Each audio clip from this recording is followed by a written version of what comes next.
Hello guys আসসালামু আলাইকুম। আশা করি সবাই ভালো আছেন। ভূত এফএম জুনিয়র 2 চ্যানেলে আপনাদের সবাইকে স্বাগতম। আমি শাকিল। আজকে আবার চলে আসলাম আপনাদের মাঝে নতুন এক ভয়ঙ্কর সত্য ঘটনা নিয়ে। তাহলে চলুন বেশি কথা না বলে আজকের ভয়ঙ্কর সত্য ঘটনাটি শুরু করা যাক এবং বিস্তারিত জানা যাক। Let's go! আমার এই ক্যামেরার লেন্সে কত সুন্দর মুহূর্ত আমি বন্দী করেছি। ভোরের প্রথম আলোর স্নিগ্ধতা, পাহাড়ের চূড়ায় মেঘেদের আনাগোনা, শিশুর নিষ্পাপ হাসি। আমার কাছে ফটোগ্রাফি শুধু একটা পেশা নয়, এটা হলো সময়কে থামিয়ে দেওয়ার একটা জাদু। কিন্তু আমি এমন এক ছবির কথা জানি যে আমি তুলিনি, কিন্তু সে আমার ক্যামেরার ভেতরে, আমার জীবনের ভেতরে এক অমোচনীয় কালির দাগের মতো চিরদিনের জন্য বন্দী হয়ে গেছে। আর সেই ছবিটা কোনো সুন্দর মুহূর্তের ছিল না, ছিল এক ভয়ঙ্কর অশুভ সত্তার, যা আমার তোলা প্রতিটা ছবির পিছনে তার শীতল চোখবিহীন উপস্থিতি জানান দিত। আমার নাম অনির্বাণ, বয়স ২৮, কলকাতার এক নামকরা বিজ্ঞাপন সংস্থার একজন উচ্চাকাঙ্ক্ষী ফটোগ্রাফার। আমার জীবনটা কাটে ক্যামেরার পিছনে, পারফেক্ট শট, পারফেক্ট লাইটিং আর পারফেক্ট কম্পোজিশনের খোঁজে। আমার নেশা হল ওয়াইল্ড লাইফ আর ল্যান্ডস্কেপ ফটোগ্রাফি। সুযোগ পেলেই আমি আমার বিশ্বস্ত ডিএসএলআর ক্যামেরা আর প্রিয় বাইকটা নিয়ে বেরিয়ে পড়ি কোনো অচেনা নিরিবিলি জায়গার উদ্দেশ্যে। শহুরে জীবনের কৃত্রিমতা থেকে দূরে প্রকৃতির আদিম অকৃত্রিম রূপকে ক্যামেরাবন্দি করার মধ্যে আমি এক অদ্ভুত শান্তি খুঁজে পাই। এই গল্পটা গত শীতের। আমি অফিস থেকে এক সপ্তাহের লম্বা ছুটি নিয়ে একা একাই চলে গিয়েছিলাম পুরুলিয়া। আমার উদ্দেশ্য ছিল অযোধ্যা পাহাড় আর তার আশেপাশের পাথুরে অঞ্চলের রুক্ষ প্রাকৃতিক সৌন্দর্যকে আমার লেন্সে বন্দি করা। পুরুলিয়ার লাল মাটির পথ, পলাশের জঙ্গল আর ছড়িয়ে ছিটিয়ে থাকা ছোট ছোট টিলা, এই সব কিছুই ছিল আমার কাছে এক ফটোগ্রাফারের স্বর্গ। যাত্রার প্রথম কয়েকটা দিন ছিল স্বপ্নের মতো। আমি সারা দিন ধরে বাইক নিয়ে এক গ্রাম থেকে আরেক গ্রামে, এক পাহাড় থেকে আরেক পাহাড়ে ঘুরে বেড়াতাম। ছৌ নাচের শিল্পীদের ছবি তুলতাম, গ্রামের সহজ সরল মানুষগুলোর জীবনের মুহূর্তগুলো ফ্রেমবন্দি করতাম। আর অসাধারণ সব ল্যান্ডস্কেপের ছবি তো ছিলই। আমার ক্যামেরার মেমরি কার্ডটা প্রায় ভর্তি হয়ে আসছিল। গণ্ডগোলটা শুরু হলো আমার যাত্রার পঞ্চম দিনে। আমি যখন বামনি ফলসের কাছে একটা প্রায় ভুলে যাওয়া পুরনো পাথুরে মন্দিরের ধ্বংসাবশেষের ছবি তুলতে গিয়েছিলাম। জায়গাটা ছিল খুব নির্জন। মূল রাস্তা থেকে বেশ কিছুটা ভেতরে একটা কাঁচা এবড়োচুবড়ো রাস্তা ধরে জঙ্গলের গভীরে। চারপাশে শুধু শাল পলাশের জঙ্গল আর বড় বড় অদ্ভুত আকারের সব পাথর, যাদের গায়ে সময়ের দাগ লেগে আছে। আমি যখন মন্দিরের কাছে পৌঁছলাম তখন প্রায় সন্ধে হয়ে এসেছে। দিনের শেষ সোনালি আলো পুরনো পাথরের গায়ে পড়ে এক অপূর্ব মায়াবী পরিবেশ তৈরি করেছে। মন্দিরটা ছিল প্রায় ধ্বংসাস্তূপ, শুধু কয়েকটা ভাঙা পিলার আর একটা অর্ধভগ্ন গর্ভগৃহ ছাড়া আর কিছুই অবশিষ্ট নেই। কিন্তু তার মধ্যেও একটা অদ্ভুত গম্ভীর সৌন্দর্য ছিল। আমি আমার ক্যামেরার ভিউ ফাইন্ডারে চোখ রেখে পারফেক্ট কম্পোজিশনটা খুঁজছিলাম। আমি কয়েকটা শট নিলাম। হঠাৎ করেই আমার ক্যামেরার ফ্রেমে আমি একটা জিনিস দেখে চমকে উঠলাম। আমি দেখলাম মন্দিরের একটা ভাঙা খিলানের নিচে একটা ছায়া মূর্তি দাঁড়িয়ে আছে, একজন মহিলার মূর্তি। তার পরনে ছিল টকটকে লাল বিয়ের শাড়ির মতো দেখতে একটা শাড়ি, আর তার লম্বা কালো চুলগুলো বাতাসে উড়ছিল। সে আমার দিকে পিছন ফিরে দাঁড়িয়েছিল। আমার অবাক লাগলো, এই নির্জন জঙ্গলের মধ্যে এই পরন্ত বিকেলে এই মহিলাটি কে? তার পরনের এমন জমকালো শাড়ি কেন? আমি ভাবলাম হয়তো কোনো স্থানীয় গ্রামবাসী, হয়তো তিনি কোনো মানত করতে এসেছেন। আমি তার অনুমতি না নিয়েই ক্লিক করে একটা ছবি তুলে ফেললাম। একজন ফটোগ্রাফারের সহজাত প্রবৃত্তি থেকেই কাজটা করেছিলাম। ওই মুহূর্তটা, ওই আলো আধারির খেলাটা আমি হারাতে চাইনি। ছবিটা তোলার সাথে সাথেই আমার বুকের ভেতরটা কেমন যেন ছমছম করে উঠল। আমার মনে হলো আমি যেন কোনো অলঙ্ঘনীয় নিয়ম ভেঙে ফেলেছি। আমি যেন কোনো গোপন পবিত্র জায়গায় অনধিকার প্রবেশ করে ফেলেছি। আমি যখন ক্যামেরাটা চোখ থেকে নামিয়ে সেই খিলানটার দিকে তাকালাম, তখন আমি দেখলাম সেখানে আর কেউ নেই। মহিলাটি উধাও। আমার গাটা কেমন যেন করে উঠল। এত তাড়াতাড়ি একটা মানুষ এভাবে উধাও হয়ে যেতে পারে? আমি আশেপাশে তাকালাম। জঙ্গলের মধ্যে কোনো নড়াচড়ার শব্দ নেই, কোনো পায়ের আওয়াজ নেই, যেন তিনি বাতাসে মিলিয়ে গেছেন। আমি ভাবলাম হয়তো তিনি জঙ্গলের আড়ালে চলে গেছেন। আমি আর ব্যাপারটা নিয়ে মাথা ঘামালাম না। রাতে আমি আমার হোটেলে ফিরে এসে সারাদিনের তোলা ছবিগুলো আমার ল্যাপটপে ট্রান্সফার করছিলাম। এটা আমার রোজকার অভ্যেস। আমি ছবিগুলো বড় স্ক্রিনে দেখতে ভালোবাসি, আর যেগুলো ভালো লাগে না সেগুলো সাথে সাথেই ডিলিট করে দিই। আমি এক এক করে ছবিগুলো দেখছিলাম আর ডিলিট করছিলাম। অবশেষে আমি সেই মন্দিরের ছবিগুলোর কাছে এলাম। আমি সেই লাল শাড়ি পরা মহিলার ছবিটা খুললাম, আর ছবিটা স্ক্রিনে ভেসে উঠতেই আমার শরীরের রক্ত জমে বরফ হয়ে গেল। আমার হাত পা ঠান্ডা হয়ে গেল। ছবিটা ছিল সামান্য ঝাপসা, অস্পষ্ট, কারণ তখন আলো প্রায় ছিলই না। কিন্তু আমি স্পষ্ট দেখতে পাচ্ছিলাম তার মুখটা। আমার ক্যামেরার অটো ফোকাস তার মুখের ওপরেই ফোকাস করেছিল। তার মুখটা ছিল অসম্ভব সুন্দর, ফর্সা, নিখুঁত, কিন্তু সেই মুখে কোনো প্রাণের ছোঁয়া ছিল না, ছিল কাগজের মতো ফ্যাকাশে। আর তার চোখ দুটো ছিল না। চোখের জায়গায় ছিল দুটো শূন্য কালো গভীর গর্ত, যেন কেউ খুবলে চোখ দুটো তুলে নিয়েছে। আর তার ঠোঁট দুটো একটা ভয়ঙ্কর পৈশাচিক বিদ্রূপের হাসিতে কান পর্যন্ত বেঁকে গিয়েছিল। আমার সারা শরীর ভয়ে ঠান্ডা হয়ে গেল। আমি জানি, আমি যখন ছবিটা তুলেছিলাম তখন সে হাসছিল না, তার মুখটা ছিল শান্ত, বিষণ্ণ। আমি ভয়ে, আতঙ্কে তাড়াতাড়ি করে ছবিটা ডিলিট করার জন্য আমার ল্যাপটপের ট্র্যাকপ্যাডে ডিলিট অপশনটায় ক্লিক করলাম। কিন্তু ছবিটা ডিলিট হলো না। স্ক্রিনে একটা এরর মেসেজ ভেসে উঠল, file can't be deleted, the file may be used or corrupted. অর্থাৎ ফাইলটি মোছা সম্ভব নয়, ফাইলটি হয়তো ব্যবহৃত হচ্ছে বা নষ্ট হয়ে গেছে। আমি আবার চেষ্টা করলাম, আবার একই মেসেজ। আমি আমার ল্যাপটপটা রিস্টার্ট করলাম, আমি ক্যামেরার মেমোরি কার্ডটা ফরম্যাট করার চেষ্টা করলাম, কিন্তু কোনো কিছুতেই কোনো লাভ হলো না। সেই ভয়ঙ্কর চোখবিহীন হাসি মুখের মহিলার ছবিটা আমার ল্যাপটপের স্ক্রিনে, আমার ক্যামেরার মেমোরি কার্ডে যেন এক অমোচনীয় অভিশাপের মতো আমার দিকে তাকিয়ে স্থির হয়ে রইল। আমি জানি না আমি কিসের ছবি তুলেছি, আমি শুধু জানি আমি এক ভয়ঙ্কর অশুভ সত্তাকে আমার ক্যামেরায় আমার জীবনে আমন্ত্রণ জানিয়ে ফেলেছি। আর সে হয়তো আর কোনোদিনও আমাকে ছেড়ে যাবে না। সেই অমোচনীয় ভয়ঙ্কর ছবিটা আমার ল্যাপটপের স্ক্রিনে ভূতের মতো সেটেছিল। আমি সারা রাত দু চোখের পাতা এক করতে পারিনি। আমার চোখের সামনে বারবার ভেসে উঠছিল সেই চোখবিহীন পৈশাচিক হাসি। আমার মনে হচ্ছিল ছবিটা শুধু একটা ডিজিটাল ফাইল নয়, ওটা জীবন্ত, ওটা আমার দিকে তাকিয়ে আছে, আমার প্রতিটি নিঃশ্বাস গুনছে। আমার হোটেলের ঘরের নিস্তব্ধতাটা আমার কাছে অসহনীয় মনে হচ্ছিল। আমার বারবার মনে হচ্ছিল সেই লাল শাড়ি পরা মহিলাটি হয়তো এই ঘরেরই কোনো এক কোণায় অন্ধকারে দাঁড়িয়ে আছে। ভোরের প্রথম আলো ফোটার সাথে সাথেই আমি আমার ল্যাপটপটা বন্ধ করে হোটেলের ঘর থেকে বেরিয়ে পড়লাম। আমার মাথায় তখন একটাই চিন্তা, কিভাবে আমি এই অভিশাপ থেকে মুক্তি পাব। আমি প্রথমে ভাবলাম ল্যাপটপটা ভেঙে ফেলি বা ক্যামেরাটা, কিন্তু আমার মন সায় দিল না। আমি একজন ফটোগ্রাফার, আমার ক্যামেরা, আমার ল্যাপটপ, এগুলো আমার কাছে আমার শরীরের অঙ্গের মতো। আমার এত বছরের কাজ, আমার সব স্মৃতি, সব স্বপ্ন এগুলোর মধ্যেই বন্দী। আমি ঠিক করলাম আমাকে এর উৎসের কাছে ফিরে যেতে হবে। আমাকে জানতে হবে ওই মন্দিরে কে ছিল সেই নারী। আমি আবার বাইক নিয়ে সেই পুরনো পরিত্যক্ত মন্দিরের দিকে রওনা দিলাম। দিনের আলোয় মন্দিরটাকে অতটা ভয়ঙ্কর লাগছিল না, কিন্তু আমার বুকের ভেতরটা ধুকপুক করছিল। আমি মন্দিরের আনাচে কানাচে তন্ন তন্ন করে কোনো সূত্র খুঁজতে লাগলাম। আমি প্রতিটা পাথরের খাজে, প্রতিটা ভাঙা দেওয়ালের গায়ে কোনো চিহ্ন, কোনো লেখা খুঁজে বেড়াতে লাগলাম। অবশেষে মন্দিরের পেছনের দিকে একটা ভাঙা দেওয়ালের গায়ে আমি একটা অস্পষ্ট পুরনো শিলালিপি খুঁজে পেলাম। লিপিটা ছিল পুরনো, বাংলা হরফে। তার বেশিরভাগ অংশই সময়ের ভারে আর শ্যাওলায় মুছে গেছে, কিন্তু আমি আমার ভাঙা ভাঙা জ্ঞান দিয়ে কয়েকটা শব্দ পড়তে পারলাম। রক্ত, ডাকিনী, অভিশাপ, চোখ, বলি। আমার বুকের ভেতরটা কেঁপে উঠল। ডাকিনী, বলি! আমি আর দেরি না করে সোজা চলে গেলাম স্থানীয় গ্রামের মোড়লের কাছে। মোড়লের নাম ছিল বনমালী টুডু। বেশ বয়স্ক, কিন্তু এখনও শরীরটা বেশ শক্তপোক্ত। তার চোখে মুখে ছিল জ্ঞানের ছাপ। আমি তাকে আমার রাতের অভিজ্ঞতার কথা, আমার ল্যাপটপের সেই অমোচনীয় ছবির কথা, আর সবশেষে সেই শিলালিপির কথা সবটা খুলে বললাম। আমার কথা শুনে বনমালীবাবুর মুখটা কেমন যেন গম্ভীর হয়ে গেল। তিনি একটা দীর্ঘশ্বাস ফেলে বললেন, বাবু, আপনি যে দেবীর কোপে পড়েছেন তার নাম হল চক্ষু দানবী। চক্ষু দানবী? হ্যাঁ, তিনি বললেন, এই গল্পটা খুব পুরনো। এই গ্রামের বাতাসে, এই মাটির কণায় কণায় এই গল্পটা মিশে আছে। আমরা আমাদের বাপ ঠাকুরদার মুখে শুনে এসেছি।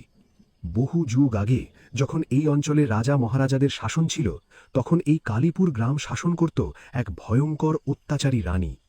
কিন্তু সে রানী ছিল না, সে ছিল এক ডাকিনী। সে ছিল অসম্ভব সুন্দরী, কিন্তু তার অহংকার ছিল তার রূপের চেয়েও বেশি। সে তার রূপকে, তার যৌবনকে চিরকাল ধরে রাখার জন্য এক ভয়ঙ্কর পৈশাচিক সাধনা শুরু করেছিল। তার সাধনার জন্য তার প্রয়োজন ছিল ১০০ জন তরতাজা যুবক যুবতীর সুন্দর চোখ। আমার গায়ে লোম খাড়া হয়ে গেল। সে বনমালীবাবুর গলাটা ধরে এলো। রাতের অন্ধকারে তার অনুচরদের লেলিয়ে দিয়ে পথিকদের বা কখনো কখনো গ্রামের ঘুমন্ত মানুষজনদেরও তুলে নিয়ে আসত। সে তাদের জীবন্ত অবস্থাতেই তাদের চোখ দুটো খুবলে বের করে নিত, আর সেই চোখগুলো দিয়ে সে তার আরাধ্য অশুভ দেবীর পুজো করত। তার এই ভয়ঙ্কর কুকীর্তিতে পুরো অঞ্চলটা ভয়ে আতঙ্কে শ্মশানে পরিণত হয়েছিল। অবশেষে এক শক্তিশালী পরিব্রাজক সাধু বাবা এই গ্রামে এসে উপস্থিত হন। তিনি সেই ডাকিনীর ভয়ঙ্কর শক্তির কথা জানতে পেরে তাকে বিনাশ করার প্রতিজ্ঞা করেন। অনেক ভয়ঙ্কর লড়াইয়ের পর তিনি বলে চললেন, সাধু বাবা সেই ডাকিনীটাকে তার নিজেরই সাধনার মন্দিরে বন্দী করে ফেলেন। সাধু বাবা তার সমস্ত তপবল দিয়ে একটা মন্ত্রপুত খড়গ তৈরি করেছিলেন, আর সেই খড়গটা তিনি মন্দিরের গর্ভগৃহে মাটির নিচে পুঁতে দিয়েছিলেন, যাতে সেই ডাকিনী আর কোনোদিনও ওই মন্দির ছেড়ে বেরোতে না পারে। আর তিনি অভিশাপ দিয়েছিলেন যে যদি কোনোদিন কোনো লোভী বা অপবিত্র মানুষ তার সেই সাধনার জায়গায় অনধিকার প্রবেশ করে, তাহলে সেই ডাকিনী আবার জেগে উঠবে। সেই থেকেই ওই মন্দিরটা পরিত্যক্ত, অভিশপ্তগ্রস্ত। আর সেই ডাকিনী চক্ষু দানবী আজও তার সেই অসমাপ্ত সাধনা পূর্ণ করার জন্য ছটফট করে। সে আজও নতুন শিকার খোঁজে, নতুন সুন্দর চোখ খোঁজে। আমি স্তব্ধ হয়ে তার কথা শুনছিলাম। তাহলে তাহলে যাকে আমি আমার ক্যামেরায় বন্দী করেছি সে আর কেউ নয়, সে হলো সেই ভয়ঙ্করী চোখ খেকো ডাকিনী। আর আমি তার সেই পবিত্র ঘুমন্ত জায়গায় ছবি তুলে হয়তো তাকেই আবার জাগিয়ে তুলেছি। আমি বললাম, কিন্তু কিন্তু সে আমার ক্যামেরায় বন্দী হলো কি করে?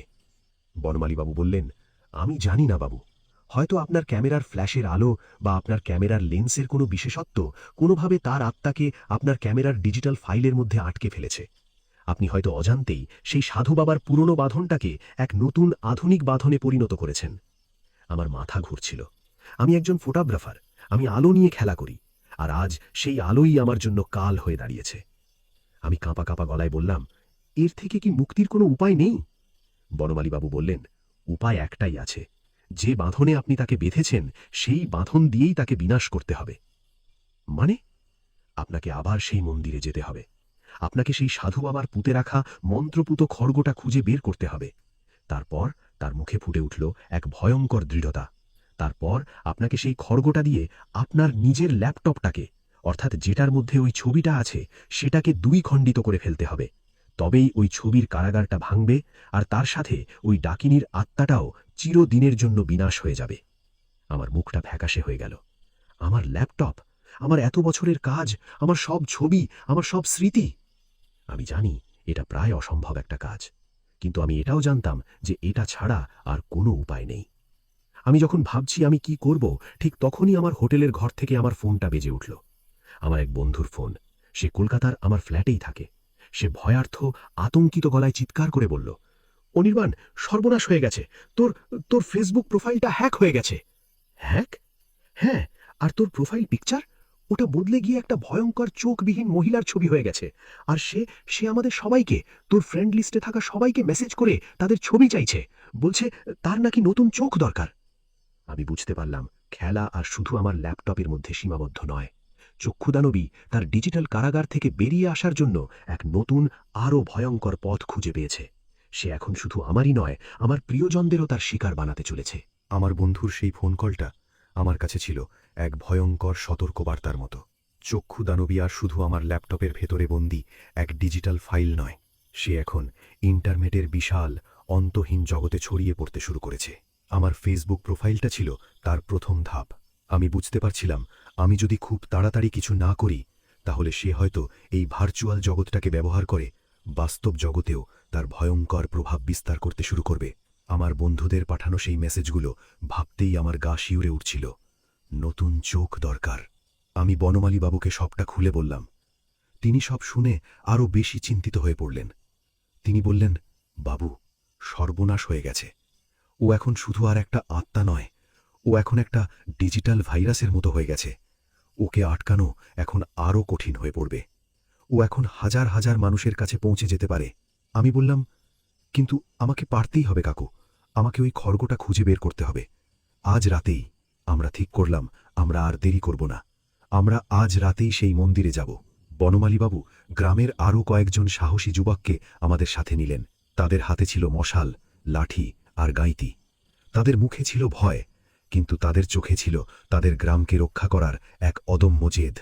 রাত প্রায় 10টা নাগাদ আমরা সেই পুরনো পরিত্যক্ত মন্দিরের সামনে গিয়ে হাজির হলাম। অমাবস্যার রাত। মন্দিরটা দেখাচ্ছিল যেন সাক্ষাৎ নরকের দরজা। চারপাশের জঙ্গল থেকে ভেসে আসছিল অদ্ভুত সব শব্দ। আমরা খুব সাবধানে মন্দিরের ভেতরে ঢুকলাম। গর্ভগৃহটা ছিল অন্ধকার আর স্যাঁতসেঁতে। বনমালীবাবু মন্দিরের গর্ভগৃহের ঠিক মাঝখানে মাটির দিকে ইশারা করে বললেন, এখানেই। সাধুবাবা এখানেই খড়গটা পুঁতে রেখেছিলেন। খোঁড়ো শুরু কর। গ্রামের যুবকেরা গাঁইতি দিয়ে সেই জায়গাটার মাটি খোঁড়া শুরু করল। কাজটা ছিল বেশ কঠিন। মাটিটা ছিল পাথরের মতো শক্ত। প্রতিটা গাঁইতির আঘাতে একটা চাপা প্রতিধ্বনিত শব্দ হচ্ছিল, যা আমাদের ভয়টাকে আরও বাড়িয়ে দিচ্ছিল। আমরা যখন প্রায় 2-3 ফুট গর্ত খুঁড়ে ফেলেছি, তখন আমাদের গাঁইতিটা হঠাৎ করেই একটা শক্ত ধাতব জিনিসে লেগে ঠং করে একটা আওয়াজ করল। আমাদের সবার বুকের ভেতরটা ধড়াস করে উঠল। আমরা হাত দিয়ে মাটি সরাতেই জিনিসটা দেখতে পেলাম, একটা পুরনো মরচে ধরা লোহার বাক্স। বাক্সটার গায়ে খোদাই করা ছিল নানা রকম তান্ত্রিক চিহ্ন। আমরা বাক্সটা তুলে এনে খুলতেই ভেতরে যা দেখলাম তাতে আমাদের সবার চোখ দুটো ধাঁধিয়ে গেল। ভেতরে একটা লাল শালুর কাপড়ে মোড়া রাখা ছিল একটা অপূর্ব সুন্দর রূপোর খড়গ। খড়গের হাতলটা ছিল হাতির দাঁত দিয়ে তৈরি, আর তার ফলার ওপর খোদাই করা ছিল প্রাচীন সব মন্ত্র। চাঁদের আবছা আলোয় খড়গটা জ্বলজ্বল করছিল। আমরা খড়গটা খুঁজে পেয়েছি। আমরা যখন আনন্দে উত্তেজনায় প্রায় আত্মহারা, ঠিক তখনই আমাদের পিছনে মন্দিরের প্রবেশদ্বার থেকে একটা ক্রূর পৈশাচিক হাসির শব্দ ভেসে এলো। আমরা চমকে উঠে পিছনে ফিরলাম। দেখলাম মন্দিরের দরজায় সেই চোখবিহীন লাল শাড়ি পরা ডাকিনীর প্রেতাত্মাটা দাঁড়িয়ে আছে। কিন্তু আজ সে একা নয়, তার পিছনে দাঁড়িয়েছিল আরও অনেকগুলো ছায়ামূর্তি। তাদের সবারই চোখ ছিল না, আর তাদের সবার মুখেই ছিল সেই একই ভয়ঙ্কর পৈশাচিক হাসি। তাদের হাবভাব ছিল যান্ত্রিক পুতুলের মতো। আমি বুঝলাম এরা হলো চক্ষু দানবীর বলি দেওয়া সেই সব হতভাগ্য শিকারদের আত্মা। সে তাদেরও তার দাসে পরিণত করেছে। চক্ষু দানবী তার সেই ভয়ঙ্কর বাহিনী নিয়ে আমাদের দিকে ধীরে ধীরে এগিয়ে আসতে লাগল। সে তার সেই ভাঙা শিরশিরা করা গলায় বলল, তোরা ভেবেছিস তোরা আমাকে আটকাতে পারবি? মূর্খরা! আমি এখন আরও বেশি শক্তিশালী। আমি এখন শুধু এই মন্দিরের মধ্যে সীমাবদ্ধ নই, আমি এখন আছি সর্বত্র, ইন্টারনেটের প্রতিটা কোণায়। আর এই খড়গ, সে অট্টহাসি করে বলল, এটা দিয়ে তোরা আমাকে মারবি? এটা এখন আমারই অস্ত্র হবে। এই বলে সেটার ছায়াময় হাতটা বাড়াতেই আমার হাতে থাকা সেই রূপোর খড়গটা প্রবলভাবে কাঁপতে শুরু করল। মনে হলো যেন ওটা আমার হাত থেকে ছুটে তার কাছে চলে যেতে চাইছে। ওর অশুভ শক্তি খড়গের পবিত্র শক্তিকে যেন নিজের দিকে টানছিল। আমি আমার সমস্ত শক্তি দিয়ে খড়গটা আঁকড়ে ধরলাম। খড়গটা ছিল বরফের মতো ঠান্ডা, কিন্তু আমার হাতটা যেন পুড়ে যাচ্ছিল। গ্রামের যুবকেরা ভয় পেয়ে পিছিয়ে যাচ্ছিল, কিন্তু বনমালীবাবু ভয় পেলেন না। তিনি তার হাতে থাকা একটা ত্রিশূল তুলে ধরে গর্জন করে উঠলেন, তোর পাপের ঘোড়া আজ পূর্ণ হয়েছে ডাকিনী, আজ তোর বিচার হবে। এই বলে তিনি ডাকিনীটার দিকে তেড়ে গেলেন। আমি জানি বনমালীবাবু একা পারবেন না, আমাকে কিছু একটা করতে হবে। আমার হঠাৎ করেই আমার ল্যাপটপটার কথা মনে পড়ল। আমি তো ওটা হোটেলেই ফেলে এসেছি, কিন্তু বনমালীবাবু বলেছিলেন খড়গটা দিয়ে ল্যাপটপটাকে ধ্বংস করতে হবে। আমি এখন কি করব? আমার কাছে তো ল্যাপটপটা নেই। আমি যখন ভাবছি আমার বুঝি আর কোনো উপায় নেই, ঠিক তখনই আমার কাঁধের ব্যাগ থেকে আমার মোবাইল ফোনটা বেজে উঠল। আমি অবাক হয়ে ফোনটা বের করলাম। স্ক্রিনে আমার নিজেরই ছবি ভাসছে, আমার ফেসবুক প্রোফাইলের ছবি। আর ফোনটা আমার নিজের নম্বর থেকেই আমাকেই করা হয়েছে। আমি জানি না আমার কি করা উচিত। আমি কি ফোনটা ধরব নাকি ধরব না? আমার মনে হচ্ছিল আমি এক ডিজিটাল গোলকধাঁধায় আটকে পড়েছি, যার প্রতিটা পদক্ষেপে লুকিয়ে আছে মৃত্যু। আমার নিজের নম্বর থেকে আসা সেই অলৌকিক ফোন কলটা আমার হাতে বেজেই চলেছিল। আমার যুক্তিবাদী মন বলছিল এটা কোনো নেটওয়ার্কের গণ্ডগোল, কিন্তু আমার ষষ্ঠ ইন্দ্রিয় বলছিল এটা চক্ষু দানবেরই কোনো নতুন ভয়ঙ্কর চাল। সে হয়তো আমার ফোনের নিয়ন্ত্রণও নিয়ে নিয়েছে। আমি যখন এই দোলাচলে ভুগছি, তখন বনমালীবাবু সেই অতৃপ্ত আত্মাদের বাহিনীর সাথে লড়তে লড়তে আমার দিকে চিৎকার করে বললেন, অনির্বাণ, ফোনটা ধর। ও তোকে ভয় দেখানোর চেষ্টা করছে। ওর মায়ার ফাঁদে পা দিস না। ওর শক্তিটা হলো ভয়। তুই যদি ভয় না পাস, তাহলে ও কিচ্ছু করতে পারবে না। আমি সাহস করে কাঁপা কাঁপা হাতে ফোনটা রিসিভ করলাম। আমি হ্যালো বলার আগেই ওপাশ থেকে একটা বিকৃত যান্ত্রিক কিন্তু আমারই মতো গলার আওয়াজ ভেসে এলো, কেমন লাগছে অনির্বাণ, নিজের সাথে নিজেই কথা বলতে, নিজের মৃত্যুর সাথে কথা বলতে? আমার সারা শরীর ঠান্ডা হয়ে গেল। সে আমার গলাও নকল করে ফেলেছে। তুমি ভেবেছ তুমি আমাকে হারাতে পারবে? কণ্ঠস্বরটা অট্টহাসি করে উঠল। আমি এখন তোমার ভেতরেই আছি, তোমার ফোনে, তোমার ল্যাপটপে, তোমার সোশ্যাল মিডিয়ায়। আমি এখন তুমি। তোমার বন্ধুরা, তোমার পরিবার, তারা সবাই এখন আমার হাতের মুঠোয়। আর তোমার ওই বন্ধুরা, যারা এখন তোমার ফেসবুক প্রোফাইলে ওই সুন্দর ছবিটা দেখছে আর আমার পাঠানো মেসেজের উত্তর দিচ্ছে, তারা খুব তাড়াতাড়ি আমার নতুন শিকার হতে চলেছে। আমি তাদেরও চোখ দুটো চেয়ে নেব। তাদের সুন্দর জীবন্ত চোখগুলো আমার খুব পছন্দ। আমার মাথা ঘুরছিল। আমি বুঝলাম আমি যদি আজ ওকে না থামাই তাহলে ও আমার পরিচিত, আমার প্রিয়জনদেরও ক্ষতি করবে। ও আমার জীবনটাকে একটা নরকে পরিণত করে ছাড়বে। আমি চিৎকার করে বললাম, চুপ কর শয়তান, আমি তোকে কিছুতেই জিততে দেব না। এই বলে আমি আমার ফোনের দিকে তাকালাম। স্ক্রিনে তখন আর আমার ছবি ছিল না, ছিল সেই চক্ষু দানবীর ভয়ঙ্কর চোখবিহীন মুখটা। সে যেন আমার ফোনের স্ক্রিনের ভেতর থেকে আমার দিকে তাকিয়ে হাসছিল। আর তার পাশেই একটা ছোট্ট লাল বাটন, এন্ড কল। আমার মাথায় যেন বিদ্যুৎ খেলে গেল। বনমালীবাবু বলেছিলেন খড়গোটা দিয়ে ল্যাপটপটাকে ধ্বংস করতে হবে, অর্থাৎ যেটার মধ্যে ছবিটা আছে। কিন্তু এখন তো ছবিটা আমার ফোনেও আছে। আর এই ফোন কলটা, এটাই তো এখন আমার আর ওর মাঝের একমাত্র ডিজিটাল সংযোগ। আমি যদি এই সংযোগটা কেটে দিই তাহলে কি ওর আত্মাটা এই সংযোগ ছিন্ন হওয়ার আঘাতে দুর্বল হয়ে পড়বে? আমার হাতে আর ভাবার সময় ছিল না।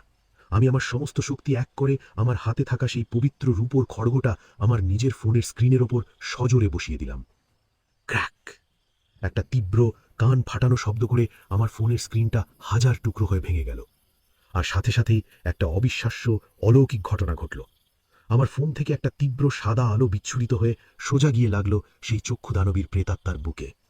সে একটা ভয়ঙ্কর আকাশ কাঁপানো যন্ত্রণা কাতর আর্তনাদ করে উঠল। তার সেই ধোঁয়াময় কালো শরীরটা সেই সাদা আলোয় পুড়তে শুরু করল। আর তার সাথে সাথে তার দাসত্বে থাকা বাকি অতৃপ্ত আত্মারাও যন্ত্রণায় ছটফট করতে করতে এক এক করে ধোঁয়ায় পরিণত হয়ে মিলিয়ে যেতে লাগল। মন্দিরের ভেতরটা তখন সেই পবিত্র সাদা আলোয় ভরে গিয়েছিল। অবশেষে চক্ষুদানবীর প্রেতাত্মাটা একটা শেষ পরাজিত আর্তনাদ করে ছাই হয়ে বাতাসে মিলিয়ে গেল। মন্দিরের বাতাসটা আবার আগের মতো শান্ত নির্মল হয়ে গেল। আমি, বনমালীবাবু আর বাকি যুবকরা হাঁটু গেড়ে মাটিতে বসে পড়লাম। আমরা হাঁপাচ্ছিলাম। আমরা পেরেছি। আমরা সেই ভয়ঙ্কর শয়তানটাকে চিরদিনের জন্য বিনাশ করতে পেরেছি। আমি যখন আমার ভাঙা ফোনটার দিকে তাকালাম, তখন আমি দেখলাম ফোনের স্ক্রিনটা নষ্ট হয়ে গেলেও তার ভেতরে একটা ছবি তখনও অক্ষত। আমার ফেসবুকের প্রোফাইল পিকচার, আমার নিজের হাসি মুখ। আমি বুঝলাম অশুভ শক্তি যতই শক্তিশালী হোক না কেন, মানুষের আত্মপরিচয়, তার নিজের সত্তা, তার চেয়েও অনেক বেশি শক্তিশালী। চক্ষুদানবীরের বিনাশের পর কালীপুর গ্রামে যেন এক নতুন সকাল এলো। গ্রামের বাতাস থেকে সেই গুমোট ভয়ের ভাবটা চিরদিনের জন্য কেটে গিয়েছিল। মন্দিরটাও তার পুরনো অভিশপ্ত তকমা ঝেড়ে ফেলে আবার এক পবিত্র তীর্থক্ষেত্রে পরিণত হয়েছিল। গ্রামের লোকেরা আমাদের সবাইকে তাদের মুক্তিদাতা হিসেবে বরণ করে নিয়েছিল। আমার ল্যাপটপটাও অদ্ভুতভাবে আবার আগের মতো স্বাভাবিক হয়ে গিয়েছিল। সেই ভয়ঙ্কর অমোচনীয় ছবিটা আর সেখানে ছিল না। আমার ফেসবুক প্রোফাইলটাও ঠিক হয়ে গিয়েছিল। আমার বন্ধুরা বলেছিল, তারা ভেবেছিল আমি হয়তো কোনো নতুন ধরনের ফটো এডিটিং অ্যাপ ব্যবহার করে তাদের সাথে মজা করছিলাম। তারা আসল সত্যিটা কোনো দিনও জানতে পারেনি। আমার গবেষণার কাজও শেষ হয়ে গিয়েছিল। আমি যখন কলকাতা ফেরার জন্য গ্রামের লোকজনদের কাছ থেকে বিদায় নিচ্ছিলাম, তখন তাদের সবার চোখে ছিল জল আর এক গভীর কৃতজ্ঞতা।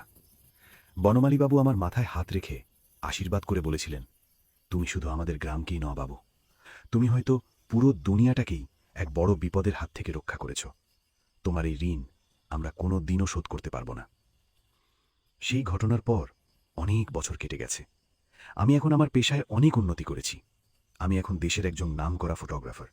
আমার নিজের একটা স্টুডিও আছে। কিন্তু আমি আজও আমার সেই প্রথম, সবচেয়ে স্মরণীয় আর সবচেয়ে ভয়ঙ্কর ফটোগ্রাফি অ্যাসাইনমেন্টের কথা ভুলতে পারিনি। আমি আর কোনো দিনও কোনো পুরনো পরিত্যক্ত মন্দিরের ছবি তুলতে যাইনি, কারণ আমি জানি কিছু কিছু লেন্স শুধু ছবিই তোলে না, তারা কখনো কখনো এমন কিছুকেও বন্দি করে ফেলে যা বন্দি না থাকাই ভালো। আমি আমার সেই ভাঙা ফোনটা আজও আমার কাছে খুব যত্ন করে রেখে দিয়েছি। ওটার ভাঙা স্ক্রিনের দিকে তাকালে আমার আজও সেই ভয়ঙ্কর রাতের কথা মনে পড়ে যায়। ওটা আমার কাছে শুধু একটা ভাঙা ফোন নয়, ওটা হলো আমার সাহসের, আমার লড়াইয়ের আর আমার বিজয়ের প্রতীক। আর মাঝে মাঝে যখন আমি রাতের বেলা আমার স্টুডিওতে একা বসে আমার তোলা ছবিগুলো এডিট করি, তখন আমার মনে হয় আমি যেন সেই ছবিগুলোর গভীরে দুটো শান্ত কিন্তু কৃতজ্ঞ চোখকে আমার দিকে তাকিয়ে থাকতে দেখি। আমি ভয় পাই না।